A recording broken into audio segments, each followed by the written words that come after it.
자, 간밤에 뉴욕 증시 개장 전 거래에서 미국 반도체주가 일제히 반등했는데요. 자, 보시게 되면 마이크론의 경우에는 8% 넘게 급등했고요. 엔비디아도 마찬가지죠. 2.6%대 상승, 마벨도 9% 상승을 보였습니다. 자, 지난주 브로드컴 실적 발표 이후에 4일 내내 쏟아지던 반도체 매물이 하루 만에 이제 저가 매수로 방향 자체를 틀어낸 건데요. 마벨은 22일에 S&P 500에 편입이 확정됐고요. 자, 엔비디아는 SK 하이닉스와 AI 팩토리용 메모리 협력을 발표하면서 자, 투자 심리를 다시 한 번 더 끌어올렸어요. 자, 그런데 같은 시각에 이 월가에서는 정반대 신호를 함께 내놨습니다. 자, 지금은 밸류에이션 고평가의 함정이라고 진단을 했는데 지금의 AI 반도체 주가가 거품일 수 있다 라는 경고를 하고 있는 거죠. 자, 그러니까 반등과 이 거품에 대한 경고가 하루 안에 같이 나온 셈입니다. 자, 그리고 이 두 신호가 부딪히는 자리에 사실 우리의 삼성전자가 서 있는 거나 마찬가지인데요. 바로 어제 6월 8일에 코스피에는 서킷 브레이커가 발동됐고요. 삼성전자는 장중에 29만 원까지 밀렸었죠. 자, 그리고 오늘 삼성전자는 장중에 30만 7천 원 부근에서 반등을 시도하고 있습니다. 자, 그래서 오늘 영상에서 확인할 기준은 세 가지입니다. 자, 먼저 첫 번째로는요. 오늘 반등이 추세를 되돌리는 신호인지 아니면 급락 뒤의 기술적 반등인지랑요. 자, 두 번째로는 월가의 거품 경고와 삼성전자의 사상 최대 실적 전망 가운데 시장은 지금 무엇을 검증하고 있는지 알아볼 거예요. 마지막 세 번째로는요. 이 되돌림 속에서 삼성전자 차트 자체가 현재 어느 구간에 있는지까지 함께 알아볼 겁니다. 이 세 가지를 기준으로 오늘의 반등을 바닥 확인으로 봐야 할지 아니면 거품 논쟁이 아직 끝나지 않은 상황에서 나온 일시적인 되돌림인지 하나씩 확인해 보겠습니다. 먼저 이번 급락이 어디서부터 이제 시작을 됐는지 함께 천천히 살펴볼게요. 출발점은 사실 국내가 아니라 여러분들 미국이었습니다. 자, 우리의 브로드컴이 지난주에 실적을 내놨는데요. 보시게 되면 매출도 이익도 모두 다 48%, 88%가 증가했습니다. 그런데 주가는 오히려 급락을 했죠. 회사가 제시한 AI 반도체 매출 전망이 시장 눈높이에 미치지 못했고 구글 TPU 같은 일부 사업의 마진이 낮다는 대모 책임자의 발언이 겹쳤기 때문입니다. 자, 여기에 미국의 5월 고용지표가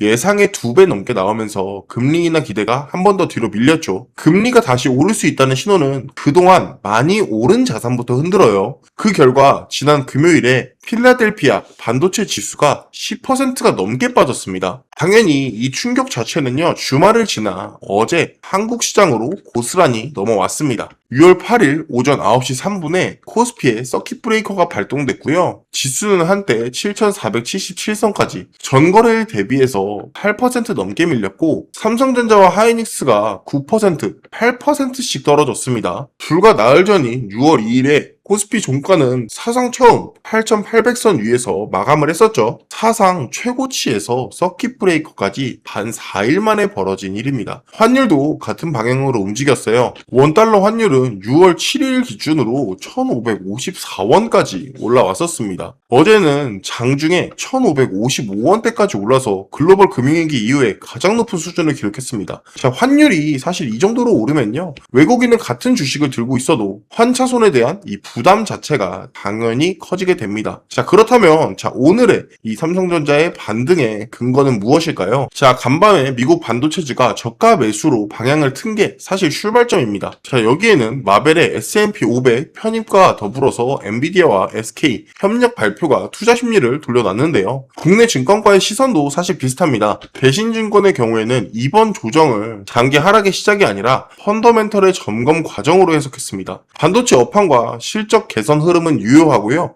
6월 후반부터 반등 시도가 나올 수 있다라는 진단을 내린 거죠. 자, 과거 기록을 봐도요. 서킷 브레이커 이후에 흐름은 한쪽으로 쏠린 사례가 있습니다. 2010년 이후에 매도 서킷 브레이커 총 8번 가운데요. 4번은 열흘 안에 매수 서킷 브레이커로 돌아섰습니다. 다만 이거는요. 사실 통계적인 경향일 뿐 이번에도 그대로 반복된다는 사실 보장은 없어요. 제가 정리하면 어제의 급락은 삼성전자의 이제 개별 악재라기보다는요. 브로드컴발 거품 논쟁도 있었고 미국 금리에 대한 우려도 있었고요. 1,550원대의 환율이 한꺼번에 겹친 결과였고, 오늘 반등은 그 가운데 하나, 미국 반도체 저가 매수가 먼저 돌아선 데서 시작이 됐다라고 볼 수 있겠습니다. 자, 그렇다면 이 흐름이 이제 삼성전자 전체에서는 어떤 의미인지 좁혀보도록 하겠습니다. 자, 오늘 삼성전자를 볼 때 우리가 가장 먼저 구분해야 할 건 지금 시장을 흔드는 핵심이 실적 자체보다는요, 이 밸류에이션이라는 점입니다. 월가가 던진 거품 경고의 핵심은 반도체 회사가 돈을 못 번다는 뜻이 아니에요. 이미 사실 주가가 너무 많이 올라서 완벽한 실적을 가정한 가격에 와 있다라는 우려입니다. 실제 브로드컴이 흔들린 이유도 여러분들 절대 실적이 나빠서가 아니라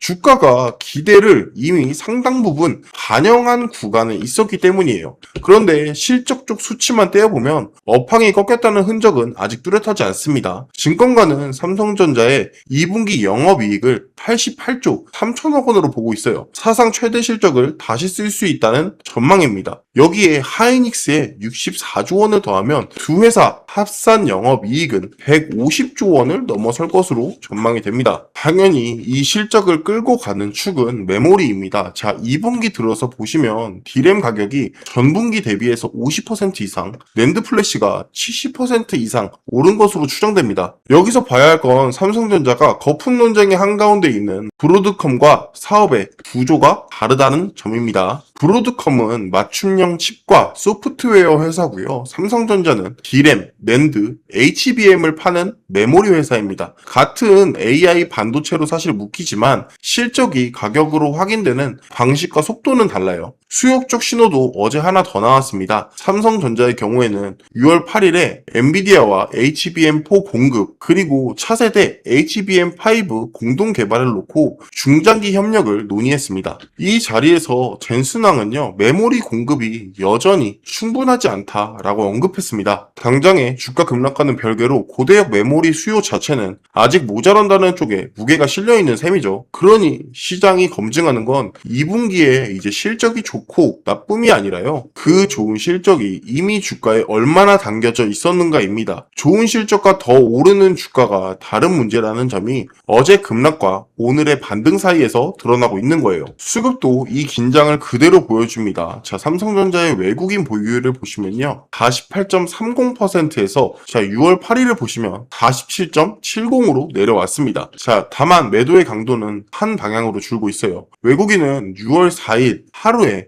약 1241만 주를 순매도하며 정점을 찍었었죠. 자, 그런데 6월 5일을 보시면 424만 주, 6월 8일을 보시면 117만 주로 순매도 규모를 빠르게 줄였습니다. 자, 물론 4일짜리 흐름이라 방향이 바뀌었다고 단정하기에는 이릅니다. 좋은 실적 전망과 밸류에이션 경계, 모자라다는 수요와 줄어드는 외국인 매도, 지금 삼성전자 안에서는 방향이 엇갈리는 신호가 동시에 나타나고 있는 건데요. 자, 차트 분석으로 넘어와서 보시면 어제 십자형 캔들을 만들고 나서 오늘도 이 노란색 이동평균선 21선을 잘 지지해주고 있는 모습을 보이고 있습니다. 사실 이런 구간에서 많은 분들이 겁을 먹으시는 분들이 많아요. 근데 저는 3점 말씀드리지만, 자, 지금은요 여러분들 모아 가셔도 되는 자리입니다. 매물대들이 사실 많이 겹쳐있기도 하고 이평선 지지와 심리적 가격이라는 30만원이라는 자리는 충분히 매력적인 자리고요. 제 관점 변하지 않았습니다. 1차 매수가의 경우에는 30만원, 2차 매수가 24만원입니다. 자, 어제 영상에서도 말씀드렸듯이 똑같이 대응 방법 아직까지 동일합니다. 자, 그럼 이제 처음 질문으로 돌아오겠습니다. 미국 반도체가 반등을 하고 삼성전자도 오늘 어느 정도 가격 방어를 해주고 있습니다. 그렇다면 이게 바닥일까요? 아니면 잠깐의 반등일까요? 오늘 확인한 흐름은 이렇습니다. 어제 급락은 실적이 꺾여서라기보다는 브로드컴발 거품 논쟁과 미국의 금리 1,550원대의 환율이 겹친 결과였죠. 자, 그 사이에서도 2분기 영업이익이 88조 원 전망과 모자라다는 HBM에 대한 이 수요는 유지되고 있고 외국인 매도에 대한 이 강도 자체가 줄어들고 있습니다. 그래서 지금의 삼성전자는 좋다, 나쁘다로 단정할 게 아니라 좋은 자리에서 꾸준히 모아 가시기만 하면 되는 자리가 맞고요. 대신 앞으로 며칠 동안 이 세 가지는 제가 좀 확인을 해야 된다라고 생각을 합니다. 먼저 첫 번째로는 간밤에 미국 반도체 반등이 하루짜리 기술적 반등에 그치는지 아니면 이어지는지를 우리가 확인해야 될 것 같고요. 자, 두 번째로는요. 외국인 순매도가 더 줄어서 이제는 매수로 돌아서는지 이거를 확인해 주시고, 그리고 주가가 이 21선을 지키는지 아니면 내주는지를 확인해야 됩니다. 21선을 사실 내준다면 페닉스의 물량도 나올 수 있기 때문에 이 점도 참고해 주시고요. 자, 세 번째는요. 실제 디램, 낸드 가격이 2분기 실적이 지금의 88조 원 컨센서스 대로 되는지, 물론 확인해야 할 변수는 분명합니다. 거품 논쟁은 아직 결론이 나지 않았고 미국 금리와 환율은 사실 우리가 통제할 수 있는 변수는 아니죠. 오늘의 반등 한번 확인보다 그 뒤에 확인될 신호들을 차분히 따라가야 되는 구간이라고 봅니다. 자, 오늘 영상은 여기까지고요. 영상 끝까지 봐주셔서 감사합니다.